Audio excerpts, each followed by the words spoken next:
여러분 혹시 그 관택이라는 말 혹시 들어보셨습니까?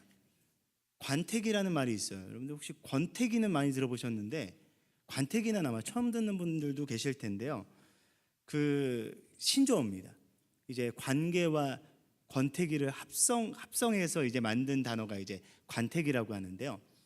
이제 누구나 다 이제 권태기가 뭡니까? 이제 결혼 생활을 하다 보면 처음에 그 불같았던 마음, 뜨거웠던 마음, 서로를 향한 그 극진하게 타오르던 마음이 죽을 때까지 쭉 지속될 것 같았는데 그게 안 되잖아요. 저를 이렇게 나쁘게 쳐다보시면 제가 뭐가 됩니까? 그게 끝까지 유지가 안 되지 않습니까? 그래서 권태기라는 말이 나오지 않았습니까? 이 관태기가 그렇게 생긴 말이라 그래요. 예를 들어서 우리가 사람이 살아가면서 포기하지 않고 끝까지 맺어야 되는 것 중에 하나가 바로 관계 아닙니까? 사람들과의 관계, 어떤 사람들과의 관계인데 이 관계를 맺는 게 이게 상처도 많이 받고 지치고 힘들다 보니까 이 관계에 대한 권태가 생기는 겁니다. 그래서 그것을 관택이라고 이야기한다고 합니다. 특별히 이것을 젊은이들이 관태기를 많이 겪는다라고 합니다. 어찌 보면 인간관계를 활발하게 맺어가고 그 인간관계 속에서 때로는 깨어지고 부서지고 그러면서 훈련도 되어가고 사회성을 만들어가야 될 젊은이들이 이런 여러 가지 사회적인 대인관계에 권태기를 느낀다고 합니다.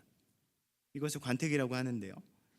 굳이 새로운 관계를 형성해서 거기에 에너지를 쏟는 것보다 그냥 혼자만의 시간을 가지는 걸 더 소중하게 생각하고 그것을 더 편하게 생각한다라는 거예요. 그래서 요즘에 유행하는 것 중에 하나가 또 단어가 혼밥이라는 말이 유행이지 않습니까? 혼밥 혹시 아세요? 네, 혼자 밥 먹는 거, 혼술, 이렇게 혼자서 무언가를 하는 것을 굉장히 이게 즐겨하는 시대 가운데 우리는 살아가고 있습니다. 어떤 리서치 기관에서 조사한 바에 의하면요, 20대 남녀 중 4분의 1이나 되는 숫자가 새로운 관계 형성의 필요성을 전혀 느끼지 못한다라고 이야기하고 있다고 합니다. 다른 말로 포장하면 이게 뭐 혼자 있는 게 좋아요, 혼자 있는 게 편해요라고 이야기하지만 내면 깊숙한 곳에 들어가면 무엇이 있냐? 관계가 실패하는 것에 대한 두려움이 있다는 것입니다. 관계의 실패와 그로 인한 여러 어려움과 그런 불편함과 그 상처에 대한 두려움이 내면 깊숙이 깔려 있는 것 아니겠습니까? 여러분, 교회에서도 마찬가지입니다. 여러분, 예전에 교회는 어떤 곳이었습니까? 예전에 교회는요, 정말 이 인간관계에 있어서 정말 문화적으로나 사회적으로나 대인관계를 맺어가는 아주 굉장히 중요한 매개체가 바로 교회의 역할이었습니다. 우리 많은 성도님들이 아실 텐데요. 우리 막 그 문학의 밤도 하고 막 그럴 때 정말 이쁜 교회 어떤 이쁜 자매가 있다더라, 어떤 교회 오빠가 있다더라. 그럼 막 그 교회로 막 몰려가지 않았습니까? 그런 여러 가지 인간관계와 대인관계를 맺어가는 중요한 통로가 교회였는데요. 요즘에 교회가 그렇게 사용이 됩니까? 문화와 대인관계에 굉장히 중요한 매개체 역할을 합니까? 그렇지 못합니다. 왜냐하면요, 사회에 나가면 더 재밌는 게 많아요. 더 편안한 곳이 많습니다. 굳이 와서 죄인이라는 소리 듣고 나의 죄를 나의 부족함과 연약함을 있는 그대로 다 까발리는 것처럼 그렇게 하지 않아도 밖에서 너무나 편안하고 익숙한 만남이 너무나 많기 때문입니다. 그리고 되게 중요한 것 중에 하나가 이 세상은요, 더 이상 교회 다니는 사람들을 착하다라고 생각하지 않기 때문입니다. 그리고 교회가 더 이상 사랑으로 충만하지 않다라는 것을 여러 가지를 통해서 알고 접하기 때문 아닙니까? 여러분, 교회 다니는 것보다 좋은 사람 만나서 가족들과 캠핑 가고요, 때로는 좋은 사람들, 취미가 맞는 사람들끼리 만나서 동호회 생활하고 취미를 나누는 것을 더 즐겁고 편안하게 생각하는 그런 시대 가운데 우리는 살고 있습니다. 여러분, 교회가 이런 장소가 된 데는요, 물론 교인들의 그 책임도 저는 크다고 생각합니다. 예수님께서는 우리를 모든 것 다해 우리를 사랑해 주셨고 그 사랑 위에 하나님의 교회를 세우셨지만 주님을 따른다고 하는 우리는 사랑이라는 그 은혜를 받았음에도 불구하고 서로 사랑하지 못하기 때문입니다. 그런데 중요한 것이 있습니다. 아무리 문명이 발달해도요, 다른 것으로 무언가를 채우려고 해도요, 문명이 오히려 발달하면 발달할수록 사람은 정서적으로 관계에 목말라 할 수밖에 없다는 것입니다. 혼자 무언가를 다 할 수 있는 것들이 다 막 주어진다라고 할지라도요, 인간은 관계를 맺어가게끔 창조되었기 때문에 관계에 목말라 할 수밖에 없습니다. 먼저 인간은 하나님과의 친밀한 관계를 맺어가기 위해서 창조되었고요, 또한 서로 협력하여 세워감으로 서로 성장하고 그리고 서로 성숙하도록 창조되었기 때문입니다. 기계와 교감하고 또는 홀로 살아가기 위해서 부름받은 자들이 인간이 아니라는 것입니다. 사람과 사람이 교감하고요. 때로는 자연과 교감하고 거룩하신 하나님의 뜻을 이어가고 함께 성장하고 성숙하기 위해서 부름받은 존재가 바로 인간입니다. 그렇기 때문에 인간에게 있어서 가장 중요한 것은 다른 게 아니라 관계가 됩니다. 여러분, 관계가 모든 것을 결정합니다. 하나님과의 관계가 모든 것을 결정하고요. 그리고 서로 간의 관계가 공동체의 모든 것을 결정합니다. 관계가 중요하기 때문에 가장 시험에 들고 상처받는 요소 중에 하나가 바로 관계가 됩니다. 여러분, 혹시 교회에서 상처받고 사역하다 보면 떠나는 분들이 정말 많이 계세요. 근데 떠나시는 분들 가운데 나는 기독교 교리에 나는 회의감을 느껴, 하나님 살아계시지 않는 것 같아 라고 떠나시는 분들도 간혹 계세요. 그런데 그런 분들이 많습니까? 아니면 인간관계에서 상처받고 떠나시는 분들이 많습니까? 교회를 떠나시는 분들의 대부분은요, 정작 하나님을 부인하는 사람들은 거의 없습니다. 대부분 교리적인 부분에 상처를 받는 게 아니라 정말 인간관계 때문에 상처받고 그 사역하다 보면 그 관계적인 부분에 있어서 틀어져서 교회 생활이 지치고 힘들고 지쳐서 시험에 들고 넘어져서 교회에 나오는 경우가 허다하다는 것입니다. 여러분, 다 관계적인 것이 문제입니다. 여러분, 이것은 비단 교회만의 문제가 아닙니다. 사회나 가정이나 사람들이 모인 곳이라면, 그 어떤 공동체가 있는 곳이라면 모든 것이 다 관계가 문제가 됩니다. 바로 관계에서 출발하고 관계에서 끝납니다. 그렇기 때문에 관계가 건강하면 버틸 수 있지만 관계가 무너지면 뭐든지 지키기가 어려운 것입니다. 과연 우리는 어떠한 관계를 맺어가고 있습니까? 과연 우리는 하나님께서 원하시는 아름다운 관계 속에서 서로를 세워가고 축복하며 사랑하고 있습니까? 교회의 생명력은요, 저는 규모로 판단되는 게 아니라고 생각합니다. 규모가 크면 뭐합니까? 그 안에 하나님과의 생명력 있는 관계가 유지되느냐, 그리고 하나님께서 부어주시는 그 생명력 있는 관계 안에서 서로를 향한 친밀하고 친밀한 그 사랑의 관계가 온전히 세워져 있느냐, 저는 그것에서부터 교회의 생명력이 결정된다고 생각합니다. 그런 부분에 있어서 오늘 본문이 우리에게 주는 바가 너무나 큽니다. 오늘 본문은 우리가 너무나 잘 아는 다윗과 요나단의 이야기입니다. 둘은 사랑할 수 없는 사이였는데도요, 사랑했고요. 우정을 나누고 꿈을 나눌 수 없는 사이임에도 불구하고 서로를 위한 진실된 동역자가 되었습니다. 여러분, 다윗이 왕이 되기까지 다윗이 혼자 있지 않았습니다. 하나님께서는요, 다윗을 왕으로 세우시기 위해 물론 하나님의 주권적이고 놀라운 역사하심이 있었고 하나님의 기름 부으심이 있었지만, 하나님께서는 다윗을 수많은 관계 안에서 깨트리시고요, 정말 놀라운 리더십을 발휘할 수 있도록 그를 훈련시키셨습니다. 그런데 다윗이 이스라엘의 왕으로서, 그리고 하나님께 쓰임받는 정말 놀라운 그릇으로 사용될 수 있도록 깨어지는데 저는 결정적인 역할을 한 사람이 저는 요나단이라고 생각합니다. 어떻게 보면 다윗보다 나이가 연장자인 요나단을 통해서요, 다윗은 어떻게 부족한 사람들을 품고 그들을 끝까지 인내하며 사랑하고 격려하는지를 배웠을 것 같습니다. 바로 저는 이 요나단과의 다윗과의 관계가 하나님께서 축복하시는 진실된 사랑의 관계가 아닐까 생각합니다. 그리고 다윗을 향한 이 요나단의 사랑과 이 끊임없이 다윗을 향하는 그의 신실함이 어찌 보면 그의 교회를 향하는 예수 그리스도의 신실하신 사랑과 인도하심이 아닐까 생각합니다.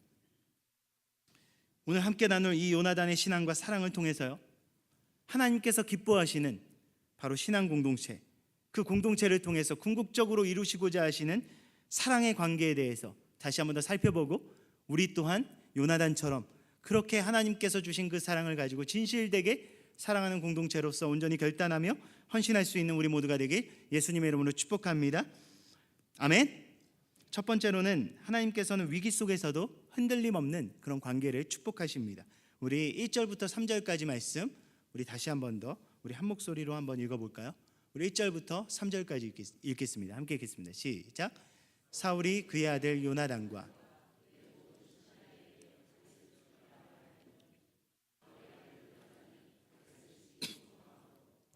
그가 다윗에게 말하여 이르되 내 아버지 사울이 너를 죽이기를 꾀하시느니라. 그러므로 이제 청하노니 아침에 조심하여 은밀한 곳에 숨어 있으라. 내가 나가서 내가 있는 들에서 내 아버지 곁에 서서 내 일을 아버지와 말하다가 무엇을 보면 내게 알려주리라 하고, 오늘 본문의 시작은요, 사울이 본격적으로 다윗을 죽이기 위해 명령을 내리는 것으로 시작하고 있습니다. 18장에서도 다윗을 죽이기 위한 사울의 모습이 나옵니다. 그런데요, 그 19장 이전의 모습에서는요, 사울이 다윗을 몇 차례 죽이려고 합니다. 예를 들어서 악령에 취해서 다윗에게 창을 던진다고 할지라도요.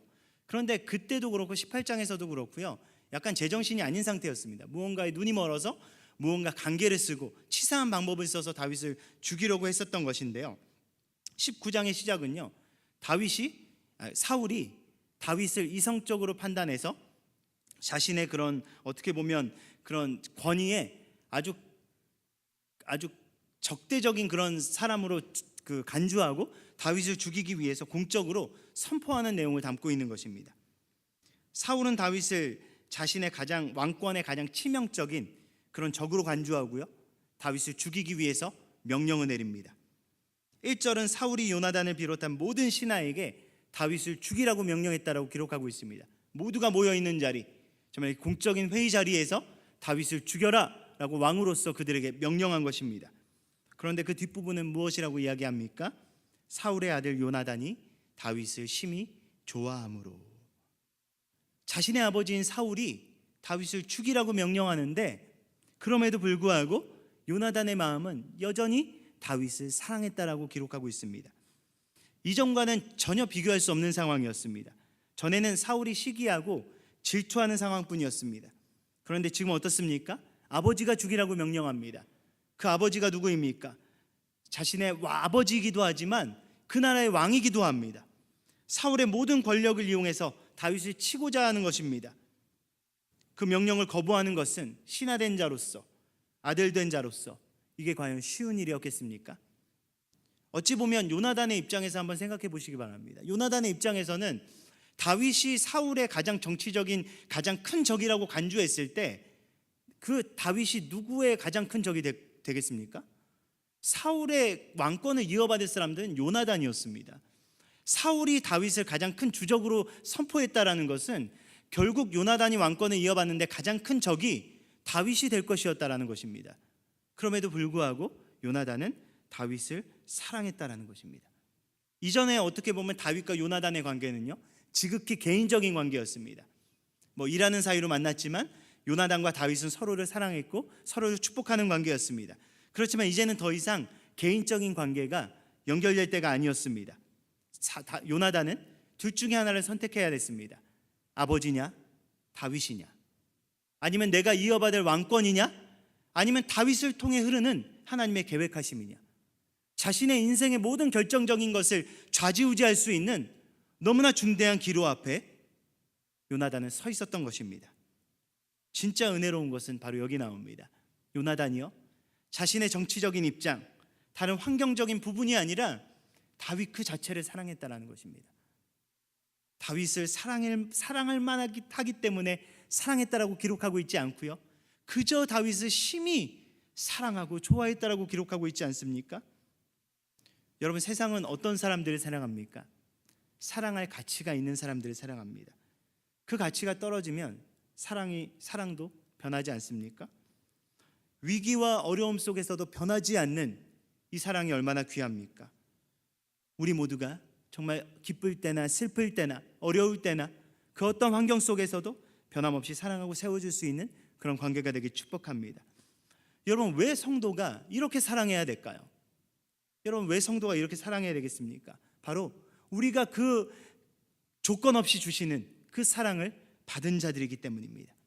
아무리 봐도요, 사랑할 만한 가치가 없는, 구원받을 만한 가치가 없는 그런 자들을 선택하시고 하나님께서 무한한 사랑을 체험한 자들이 성도이기 때문에 그 사랑 베풀 수 있어야 된다는 것입니다. 그런데 우리는 그것을 너무나 쉽게 잊어버립니다.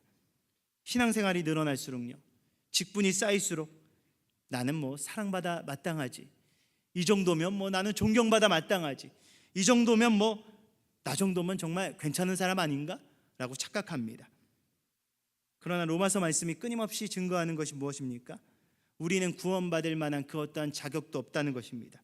그 어떠한 자격도, 그 어떠한 의로움도 없다는 것이고, 그렇기 때문에 우리를 향한 예수 그리스도의 그 사랑과 은혜가 무엇과도 바꿀 수 없는 가장 값진 은사가 된다라고 이야기하는 것 아니겠습니까? 자격 없는 자가, 결코 받을 수 없는 자가 그런 사랑을 받았다면 어떻게 살아야 되겠습니까? 우리는 조건 없는 사랑을 받았기 때문에 조건 없는 사랑을 줄 수 있는 그런 관계 안에 자라갈 수 있어야 된다는 것입니다. 상황에 따라 변하고 환경에 따라 흔들리는 그런 약한 기반을 가진 관계가 아니라 그리스도의 굳건한 사랑에 뿌리 박아서 그 어떤 것에도 흔들림 없이 굳건하게 자라나갈 수 있는 우리 모두가 되길 예수님의 이름으로 축복합니다. 두 번째로는 하나님께서는 그 사람이 아니라 그 사람을 통해 일하시는 하나님께 집중하는 그런 관계를 축복하십니다. 우리 4절부터 우리 5절까지 말씀 우리 다시 한 번 더 한 목소리로 읽어보겠습니다. 함께 읽겠습니다. 시작.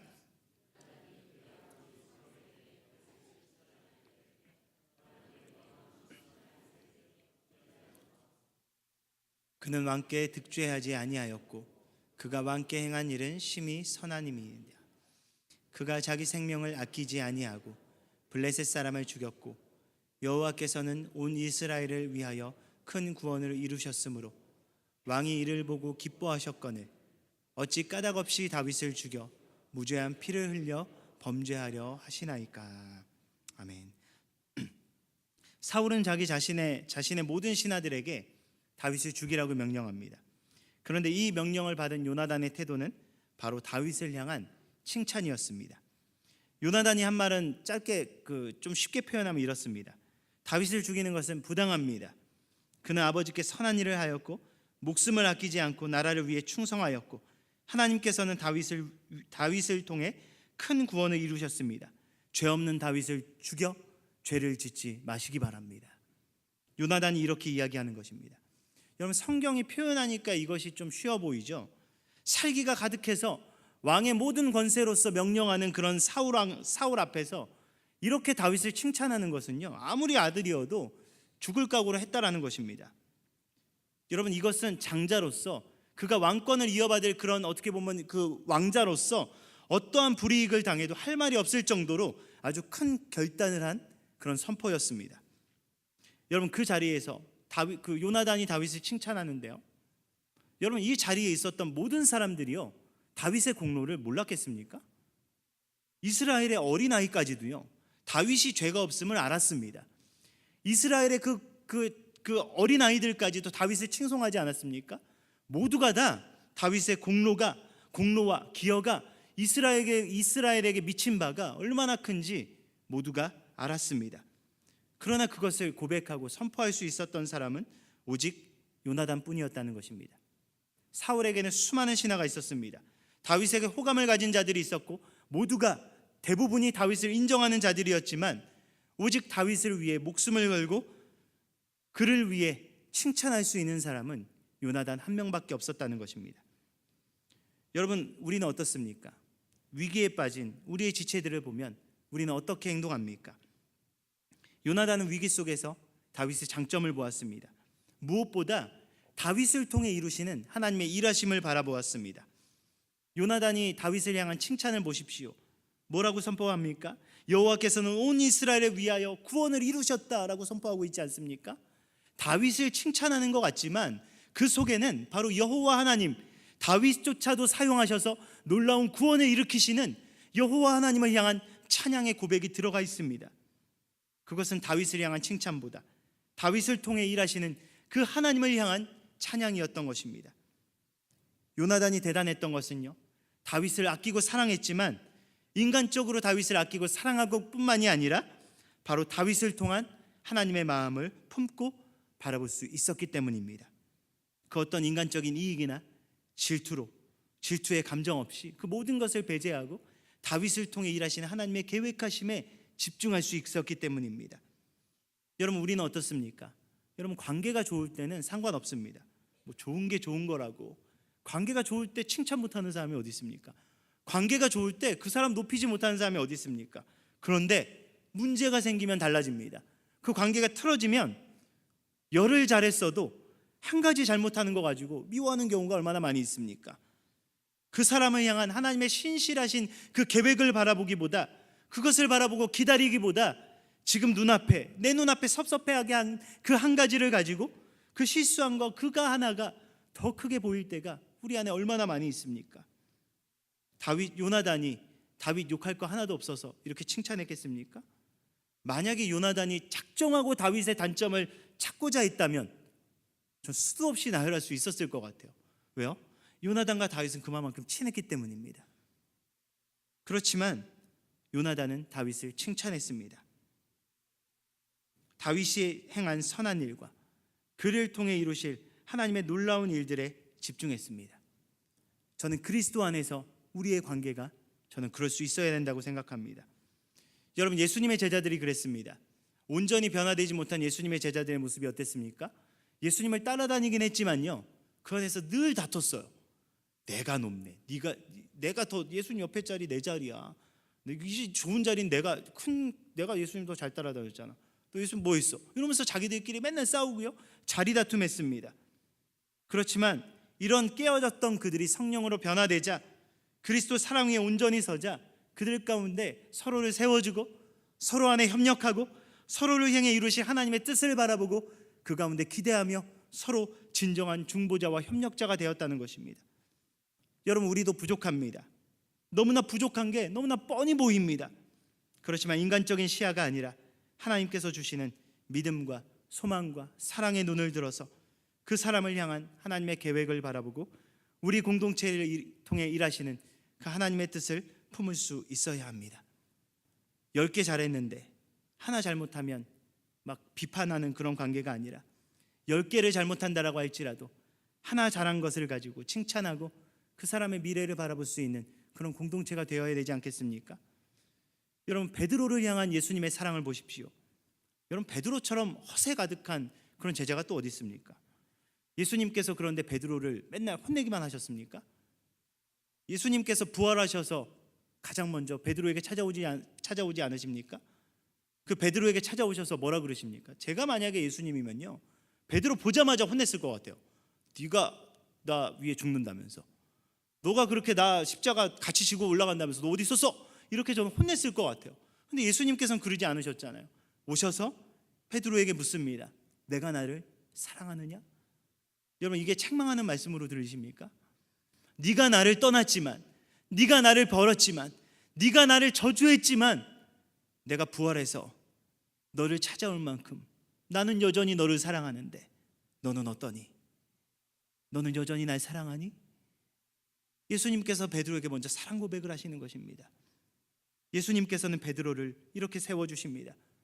예수님께서 베드로를 뭐라고 부르십니까? 게바, 반석이라고 부르십니다. 여러분, 베드로가 반석입니까? 베드로처럼 연약한 사람이 어디 있습니까? 난 할 수 있어요 라고 이야기하지만 몇 걸음 가지 않아서 바다에 빠지는 게 베드로입니다. 큰 소리 치지만 뒤돌아서서 예수님 부인하는 게 바로 베드로입니다. 그렇지만 예수님께서는 단 한 번도 베드로에게 믿음 없는 자여 책망받을지어다 그를 책망하지 않으셨습니다.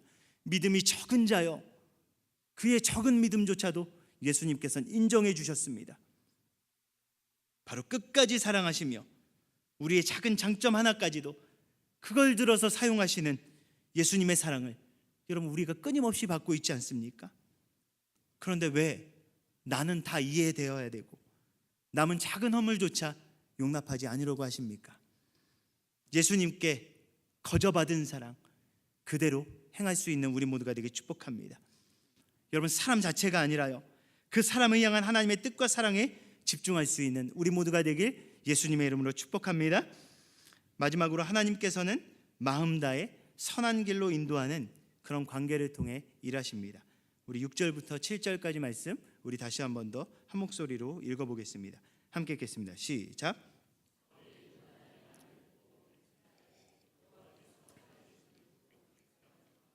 그가 죽임을 당하지 아니하리라.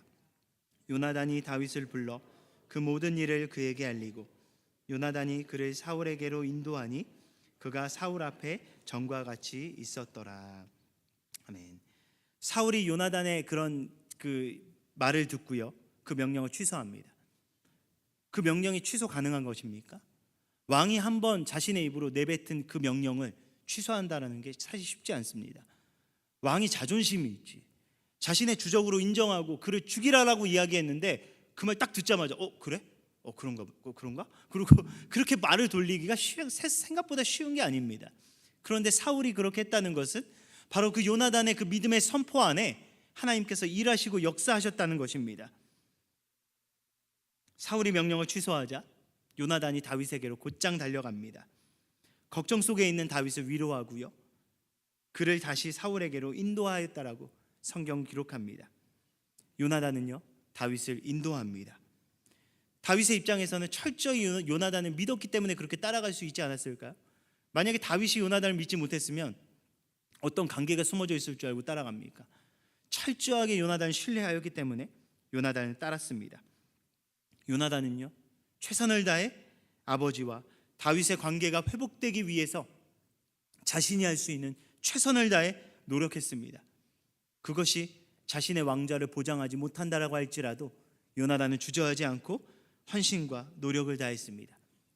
결국 그의 헌신과 노력으로 다윗은 사울 앞에 다시금 설 수 있었습니다. 비록 그게 오래 가지 못했다라고 할지라도 이런 요나단의 헌신과 노력이 있었기 때문에 다윗이 사울 앞에 다시금 설 수 있었던 것입니다. 여러분, 이 안에 우리가 성도로서 우리가 가져야 되는 역할이 있다라고 생각합니다. 여러분, 관계 안에서 우리에게 주어진 역할이 무엇입니까? 요나단처럼 우리는 선한 중재자 역할을 감당할 수 있어야 합니다. 여러분, 그런데 우리는 선한 것에는 때로는 더디고 이간질에는 때로는 재빠르지 않습니까? 여러분, 중재를 해도 모자랄 판에 그런 굳이 전달해도 되지 않아도 될 그런 말들을 전달해서 관계가 깨어지는 경우가 얼마나 많이 있습니까? 여러분, 하나님께서 기뻐하시는 우리의 역할은요 심판자가 되고 정죄자가 되어서 무언가를 정죄하고 무언가를 깨트리는 역할이 아닙니다. 예수 그리스도께서 화해자가 돼서 하나님과 인간 사이에 서셨듯이 우리도 중재자가 되어서 깨어진 관계와 문제의 중간에 서기 원하시는 것입니다. 바로 그리스도의 사랑을 들고 말입니다. 성령 하나님을 보혜사라고 부릅니다. 보혜사라는 말은 영어로 카운셀러 또는 헬퍼라고 번역되고 있습니다. 성령 하나님께서는 우리를 카운셀링, 우리를 상담하시고 우리를 이끄시며 우리에게 조언을 주시는 분이시고요, 우리의 연약함을 보듬으시며 도우시는 분이라고 성경은 말씀하고 있는 것입니다. 여러분, 성도가 누구입니까? 고린도전서 6장 16절은 우리가 성령의 전이라고 이야기합니다. 우리 안에 보혜사 성령 하나님께서 거하신다는 것입니다. 카운셀러, 헬퍼인 그 성령 하나님을 주인으로 모시고 사는 우리는 어떻게 살아가야 되겠습니까? 성령의 전으로서 성령 하나님을 모시는데 우리 안에 선한 중재의 모습이 아니라 다툼이 일어나고 이간질이 있고 우리 안에 분열이 있다면 과연 우리가 성령의 전이라고 불릴 수 있겠습니까? 세상에 우리 안에 하나님께서 살아계신다, 우리 가운데 일하고 계신다라고 말할 수 있겠습니까? 요나단처럼 우리 가운데 허락된 모든 관계 안에서 올바른 길로 인도할 수 있는 그런 사랑의 중재자 역할을 감당할 수 있는 우리 모두가 되기 축복합니다. 또한 하나님으로부터 멀어진 우리의 이웃들을 온전히 하나님께로 인도할 수 있는 그런 복음의 중재자의 사명을 온전히 감당할 수 있는 우리 모두가 되기 축복합니다. 여러분, 교회도요 사람들이 모인 공동체이기 때문에 여러분 관계가 너무나 중요합니다. 그런데 안타깝게도 이 교회라는 공동체가 하나님의 사랑으로 포장되어 있지만 실제적으로 그 안에 들어가 보면 하나님의 사랑을 경험하고 느끼지 못하는 경우가 있을 때도 있습니다. 그렇기 때문에 세상 사람들은요 우리 안에 사랑이 없음을 보고 교회와 하나님을 등을 집니다. 때로는 성도들조차 관계에 시험을 들고 무너져 하나님으로부터 멀어지는 경우가 있지 않습니까? 우리는 사랑을 이야기하고 사랑을 고백하지만 우리가 먼저 사랑을 행할 수 있어야 합니다. 제가 관계에 대한 말 중에 묵상하던 말 중에 가장 가슴에 남는 말이 한마디 있었습니다. 기쁨을 나눴더니 질투가 되고 아픔을 나눴더니 약점이 되더라. 여러분, 이 말이 참 별거 아닌 것 같은 말인데 참 이게 살아가다 보면 이게 진짜 진리인 것 같아요. 기쁨을 나눴는데 여러분 그게 질투가 됩니다. 아픔을 나눴더니 그것이 약점이 되어서 돌아오는 경우가 얼마나 많이 있습니까? 여러분, 특히나 교회 공동체 안에서 이런 경우가 얼마나 많이 있습니까? 저는 우리 청년들한테 얘기하는 것 중에 하나가 이겁니다. 세상에는 관계는 두 가지 관계밖에 없다라고 생각합니다. 많은 관계가 있는 게 아니라요. 첫 번째 관계는 뭐냐? 하나님 안에서 영원히 볼 관계입니다. 우리가 하나님 믿는 관계 안에 있으면 천국 가서 영원히 볼 거 아닙니까? 근데 교회 안에서 싸우시는 분들이 나 저 사람 나 다시는 안 봐. 그리고 교회 옮기는 사람들이 있어요. 그런데 그렇게 되면 어떻게 됩니까? 천국 가서 영원히 볼 건데 예수님 앞에서 주님 저 사람은 못 보겠습니다. 저 딴 데로 옮겨주세요. 그렇게 얘기할 겁니까? 하나님 안에서 영원히 볼 관계가 있습니다. 그리고 또 다른 관계가 무엇이 있습니까? 그 영원하신 하나님께로 인도해야 될 관계라는 것입니다. 믿지 않는 모든 자들을 인도해야 될 사명이 바로 우리에게 있지 않습니까? 여러분, 이 두 가지 관계 가운데 과연 우리가 성실하지 못하게 중재자 역할을 하지 않아야 될 관계가 있습니까? 우리는 그 모든 관계 안에서 하나님의 사랑과 은혜를 들고 나아갈 수 있어야 된다는 것입니다. 여러분, 우리는 성경을 읽지만요, 세상 사람들은 우리를 읽습니다. 우리가 아무리 지식과 은사로 충만해져도 우리의 삶의 사랑과 관용을 세상 사람들이 우리의 삶을 통해 읽을 수 없다면 과연 우리의 삶이 하나님을 드러내는 삶이 될 수 있겠습니까? 요나단처럼 모든 것을 품고 하나님의 마음을 진실되게 사랑할 수 있는 우리 모두가 되길 축복합니다. 다른 것이 아니라 우리 안에 하나님께서 주신 그 사랑을 서로 간의 사랑으로 증명함으로 하나님의 살아계심을 온전히 증명하며 나아갈 수 있는 진실된 사랑의 공동체가 바로 우리 중앙교회가 되길 예수님의 이름으로 다시 한 번 더 축원합니다.